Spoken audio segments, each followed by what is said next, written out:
Hi, this is Chris Hamby with Missional Voices at Christ Church in New Orleans. I'm here with Cameron Vivanco, who is with Education Equals Hope. Can you tell us just briefly overview what is Education Equals Hope? Education Equals Hope is a micro scholarship program that provides for the education of those in desperate and difficult places.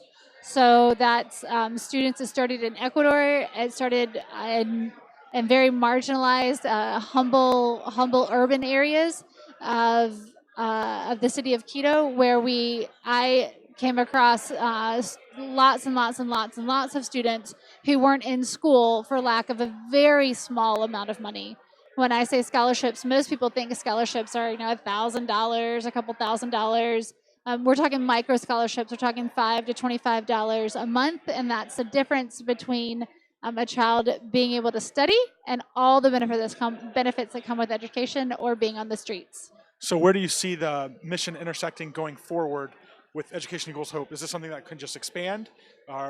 Where's the future 5-10 years from now? Oh gosh, I hope it continues to expand. I've been at it for 17 years and have gotten to see life change and transformational change for individuals and their families.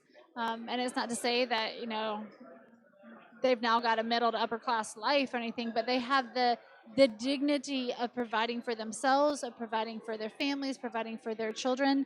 I hope that our goal is to continue to expand through natural relationship. We've expanded into 4 other countries. We're always open to what God is doing, bringing partners and relationships to us, or that we can work through to continue to expand. So I was a missionary for a year overseas. When you asked who'd lived overseas, I raised my hand.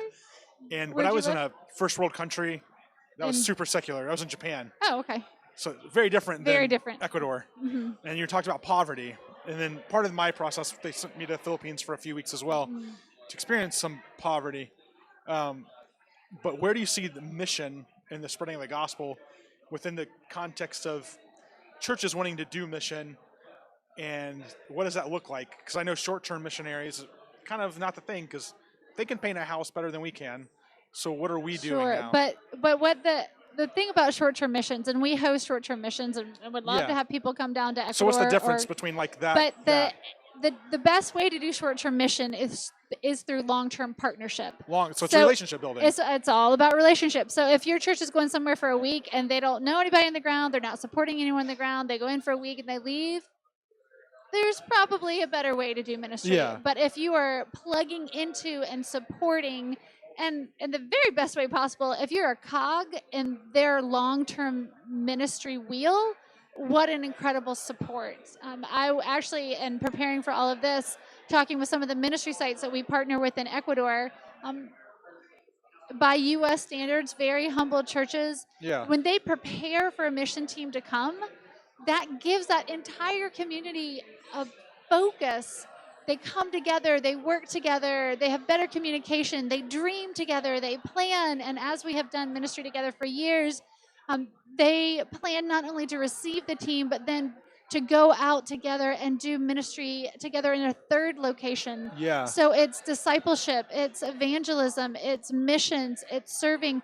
And it's a big if we can do short-term mission well, it is an incredible opportunity on so many sides. It becomes short-term mission, but with long-term relationship. For a long-term relationship. Mm-hmm. So how would that context apply to, let's say, a first world country that is super secular, like when I was in Japan, or even parts of the U.S.? Sure. Like, how does what you've learned apply to maybe that?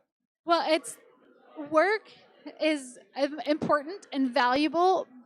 Work is so often a great excuse to build relationship. So it's providing that common project to work on together, so I can get to know you shoulder to shoulder, and we can paint the wall or do whatever the work in ministry is.